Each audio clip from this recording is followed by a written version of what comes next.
Audio Jungle। जिला रहीम यार खान की रिहायशी नीलम फातिमा अपने सौतीले बाप के जुल्म सितम की फरियाद लेकर पहुंची सोसाइटी फॉर ह्यूमन राइट्स रहीम यार खान की मैडम परवीन अकरम के पास। बच्ची का क्या कहना है, मजीद उसी की ज़बानी सुनते हैं। अस्सलाम वालेकुम, मेरा नाम नीलम फातिमा है। मैं रहीम यार खान से बिलोंग करती हूँ। मेरे बाबा की डेथ हो गई है। हम 4 बहन भाई हैं। तो इसीलिए मेरी मम्मा ने दूसरी जगह शादी की हुई है। मेरे स्टेप फादर हैं जिसमें से 3 छोटे बच्चे हैं। 15 साल हो गए मेरी मम्मा की शादी को। और जिस इंसान से मेरी मम्मा ने शादी की है, इस इंसान ने 15 साल से मेरी मम्मा को घर में नज़र बंद करके रखा हुआ है। अपनी फैमिली रिलेटिव से मिलने नहीं देता, ना कोई नेबर हमारे घर आता है, ना हम कहीं जाते हैं। घर में कैमरास लगवाए हुए हैं ताकि हम पे नज़र रखे किसी से मिलती तो नहीं है। इनका इतना गंदा बिहेवियर है हमारे साथ। मेरी मामा को दिन रात इन्होंने ब्लैकमेल करना है, टॉर्चर करना है। ना इन्होंने ईद देखनी, ना रोज़ों का लिहाज करना है, ना रमज़ान देखना है। इन्हें किसी चीज़ का लिहाज नहीं, बड़े छोटे का, ना बेटी का लिहाज है। जहाँ दिल करता शुरू हो जाते हैं। मेरी मामा को इतना डिप्रेशन का मरीज़ किया और मेरी मामा ठीक से बात नहीं कर सकती। मेरी मामा ने हमारी खातिर मेरे फ्यूचर सिक्योर करने के लिए इस इंसान से शादी की थी। इस इंसान ने हमें हर तरह से जलील किया कि हम कहीं जाएं ना, हर जगह हमें बदनाम किया हुआ है। हम पे करैक्टरलेस के इल्ज़ाम लगाता है, तुम लोग बदकिरदार लड़कियाँ हो, कॉलेज जाती हो, कॉलेज जाने लड़कियाँ गंदी होती हैं। इतने गंदे गंदे ब्लेम लगाता है हमारे ऊपर, किसी से मिलने नहीं देता, किसी से हमारी कहीं शादी की बात चल रही हो, ये सारा कुछ ख़त्म कर देता है। बीच में आकर खुद बैठ जाते हैं कि ताकि किसी से कांटेक्ट ना करे। कहता है कि मैंने तुम्हारी बेटियों को पाला है, इस पे भी मेरा हक है, तुम पे भी मेरा हक है। यहाँ पे हर चीज़ जो है ना मेरी है। कहता है मेरा घर है, निकल जाओ। बात बात पे धमकियाँ देना, ब्लैकमेल करना। आधी रात को उठ के बैठ जाते हैं, कहते कि निकल जाओ हमारे घर से, घर मेरा है। बात बात पे इस तरह की चीज़ें करना, ये चीप हरकतें करते हैं हमारे साथ। गंदी नज़रें डालते हैं मेरी बहनों पर, मुझ पर। कोई लिहाज नहीं करते रिश्तों का कि ये भी मेरी बेटियाँ हैं, जिस औरत से मैंने शादी की ये उसकी बेटियाँ हैं, तो मेरी बेटियाँ भी हुई। लेकिन नहीं, ये किसी भी रिश्ते का लिहाज नहीं रखते। मेरी मामा ने इतना कुछ देखा, ये डिप्रेशन में आके मेरी मामा ने इन पे तनसीह कर दी थी कि मुझे डिवोर्स चाहिए, मैं तुम्हारे साथ नहीं रह सकती, मज़ीद गुजारा नहीं होता मेरे तुम्हारे साथ। इनको पता चल गया कि मेरी मामा ने इनको डिवोर्स दे दिया है। 1 मंथ होने वाला है इस बात को। तो इन्होंने जैसे इनको पता चला कि मतलब मेरी मामा इनको डिवोर्स दे रही है, ये फ़ौरन घर आए हैं। तो इन्होंने आके दरवाज़ा तोड़ना शुरू कर दिया है। हमने दरवाज़ा नहीं खोला, हम इतना ज़्यादा डर गए थे कि हमें नुकसान पहुँचाएंगे, हमें मारेंगे, क्योंकि इन्होंने असला भी अपने पास रखा हुआ है। क्योंकि हमें बार बार ये कत्ल की धमकियाँ देते हैं कि तुम्हें मार दूंगा अगर तुमने कहीं बेटियों की शादी की, कोई घर पे आया तो उसके साथ ही तुम्हें कत्ल करूंगा, तुम्हारी बेटियों को कत्ल करूंगा, इनकी इज्जत ख़राब करूंगा। इस तरह की धमकियाँ देते हैं। तो हमने इसी खौफ से दरवाज़ा ही नहीं खोला। ये जंप करके अंदर आ गए हैं। अंदर आते ही मेरी मम्मा को मारने लग गए हैं, चीज़ें तोड़ने लग गए हैं, लॉक तोड़ दिया घर का, दरवाजे चीज़ें उठा के फेंकने लग गए हैं। मैंने फ़ौरन 15 पे कॉल की है, पुलिस आई है। पुलिस से भी इन्होंने बात की। वहाँ पुलिस मेरी मम्मा को और मेरे बाबा को दोनों को मतलब पुलिस स्टेशन ले गई हैं। वहाँ जाके इन्होंने पता नहीं क्या बात की है, उनको पैसे दिए हैं और फ़ौरन घर वापस आ गए हैं।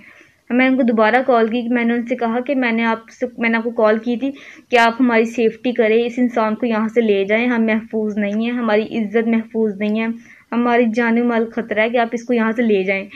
तो उन्होंने फ़ौरन ही उनको दोबारा छोड़ दिया, फिर घर आकर वापस बैठ गए। हम सारी रात जागते रहे हैं कि हमें पता नहीं, इतना हम खौफज़दा थे क्योंकि इनके पास असला था। इन्होंने असला रखा अपने पास अपनी सेफ्टी के लिए। हमें सारा दिन टॉर्चर करके इतना डिप्रेशन किया हुआ है, हम स्टडी नहीं कर सकते, हमारा सारा फ्यूचर बर्बाद कर दिया है। जिस मकसद के लिए, जिस छत के लिए मेरी मम्मा ने शादी की थी, वैसा कुछ भी नहीं हुआ। इतना ज़्यादा हम लोग डिप्रेस्ड हैं, हमें कुछ समझ नहीं आता हम किससे जाके मदद मांगे, किससे कहें कि हमारी हेल्प करें, हमारी इज़्ज़त की हिफाजत करें। ये इंसान तो हमारी इज़्ज़त का भी दुश्मन बना हुआ है। मैं जॉब करती थी, 2 मंथ हो गए मैंने जॉब छोड़ दी इस इंसान की वजह से। ये मुझे इतने गंदे गंदे मेरे ऊपर इल्ज़ाम लगाता है कि तुमने वहाँ पे यार बनाए हुए हैं, तुम वहाँ पर गंदे काम करने जाती हो, तुम जॉब नहीं करती, तुम्हें जॉब किसने लगवा के दी, इतनी गंदी गंदी बातें करता है, मेरे ऊपर इतने गंदे इल्ज़ाम लगाता था। मैंने जॉब छोड़ दी सिर्फ इनके कहने पे कि तुम जॉब छोड़ दो, मैं फिर तुम जिस तरह कहोगी वैसे मैं कर लूँगा। मैंने जॉब छोड़ दी है, लेकिन घर में इन्होंने मज़ीद मुझे जलील किया हुआ है, इतना मेरा जीना हराम किया हुआ है। इनसे किसी चीज़ के लिए पैसे मांग लूँ तो कहते अपने यार से लेकर आओ। बात बात पे यारों के इल्ज़ाम लगाते हैं, इतने गंदे ब्लेम लगाते हैं, किसी से मिलने नहीं देते मेरी दोस्त से। मैं कॉलेज जाती थी, अब मैं कॉलेज भी नहीं जाती, मेरी सिस्टर्स जाती हैं, लेकिन इतने 15 साल से मेरी मम्मा को घर में बंद करके रखा हुआ है, किसी रियलिटी से मिलने नहीं देते। मेरे नाना अबू की डेथ हो गई है, मेरे पीछे कोई मामू वगैरह है नहीं जो मुझे सपोर्ट करे। मुझे समझ नहीं आती मैं किससे जाके मदद मांगूँ जो मेरी हेल्प करें। मेरी आप सबसे गुजारिश है, जो ऑल मीडिया मेंबर्स हैं, मिस परवीन अकरम, मेरी आपसे रिक्वेस्ट है कि आप प्लीज़ मेरी मदद करें। वज़ीर आला पाकिस्तान इमरान खान से मेरी रिक्वेस्ट है कि प्लीज़ सर आप हमारी हेल्प करें। आपने औरतों के हकूक़ के लिए इतने इक़दाम किए हैं, प्लीज़ आप हमारी हेल्प करें।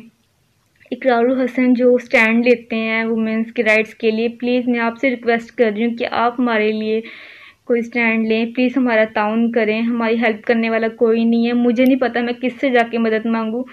मैंने इतनी कम एज में इतनी प्रॉब्लम्स देख ली हैं, मुझे कोई आइडिया नहीं मैं किससे जाके कहूँ कि आप मेरी इज़्ज़त की हिफाजत करें, मेरी मामा को सपोर्ट करें। मुझे कुछ समझ नहीं आता कि मैं किससे जाके मदद मांगूँ।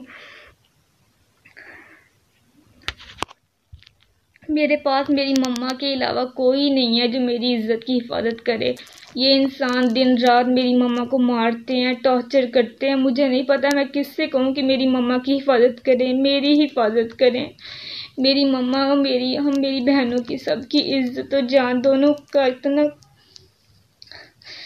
की इज़्ज़त और जान दोनों ख़तरे में है। प्लीज़ आप हमारी हेल्प करें और इस इंसान से हमें महफूज करें। ये इंसान दिन ब दिन गंदी से गंदी हरकतें करता जा रहा है। मैं कभी कुछ करने लग जाता है, कभी कुछ करने लग जाता है। जितना हम इन चुप रहते हैं कि नहीं हम इनके लिहाज करें, बुजुर्ग हैं लिहाज करें, लेकिन नहीं, ये उल्टा उतने ही गंदे हम पे इल्ज़ाम लगाता है। हर तरह से हमें डिप्रेस किया हुआ है। मेरी मम्मा तो बहुत ज़्यादा डिप्रेस हो गई हैं, ना वो किसी से ठीक से बात कर सकती हैं, ना वो कहीं जाके ये कह सकती हैं कि क्या करता फिर रहा है।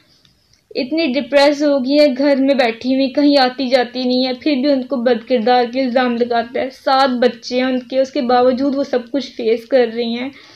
मेरी तमाम मेंबरान से, तमाम हुक्मरान से रिक्वेस्ट है, प्लीज़ सर हमारी हेल्प की जाए। मिस परवीन अकरम आपसे मेरी रिक्वेस्ट है, प्लीज़ हमारी हेल्प की जाए। लोग अपनी ईदें, अपने फंक्शन सारे इतनी खुशी से गुजारते हैं, हमारी हर ईद, हर रमज़ान इसी तरह बर्बाद हो जाता है, जहाँ पर लोग